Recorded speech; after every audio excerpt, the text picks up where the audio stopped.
Hey guys, it's me, the dude who talks, and welcome. So for today, I'm going to be talking about the latest album from Darkthrone called Eternal Hails.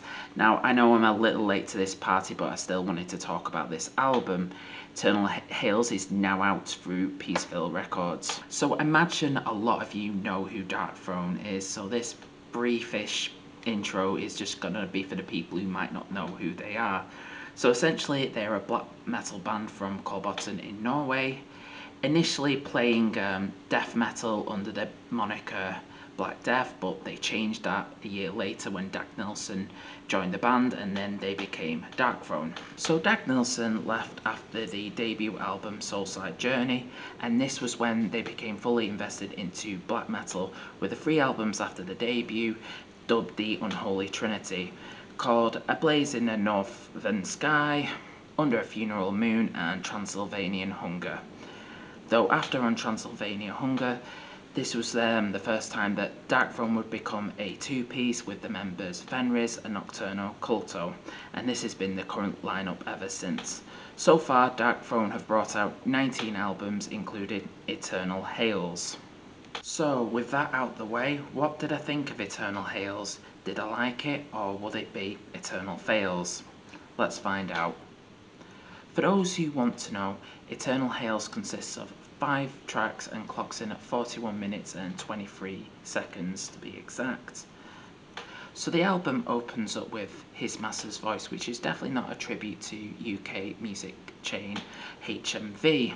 And one thing I noticed from the get-go was the production has a really vintage feel, like it was recorded like around the 1970s or the 80s.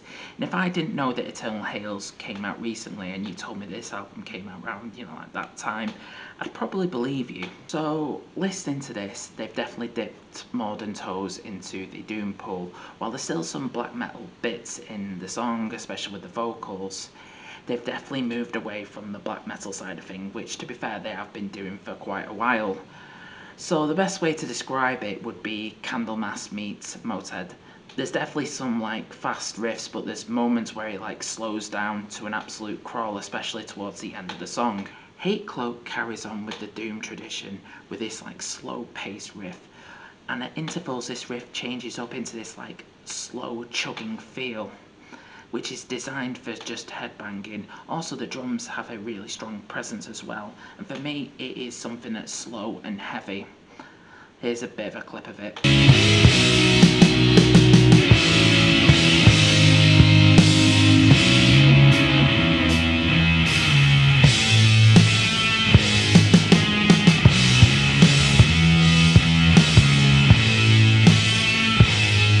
Wake of the Awakened is a bit more fast-paced and has a bit more of a black metal feel to it, especially with the vocals having more of a distress feel to it with the screams.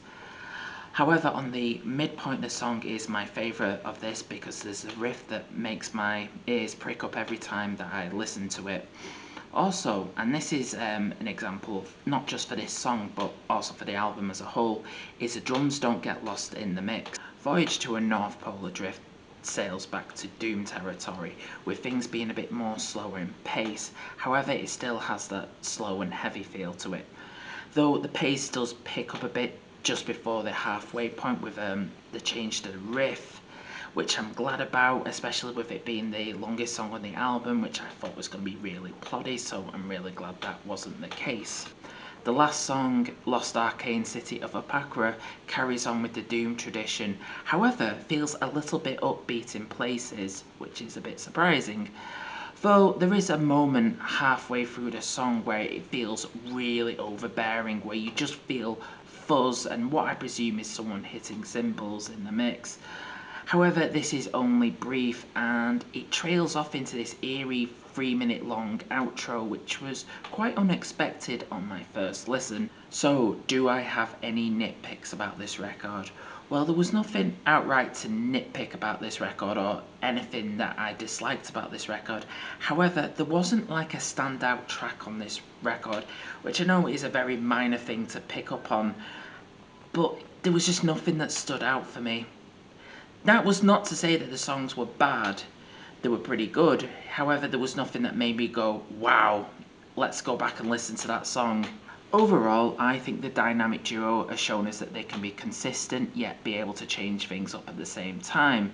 It might not be an album that stands out.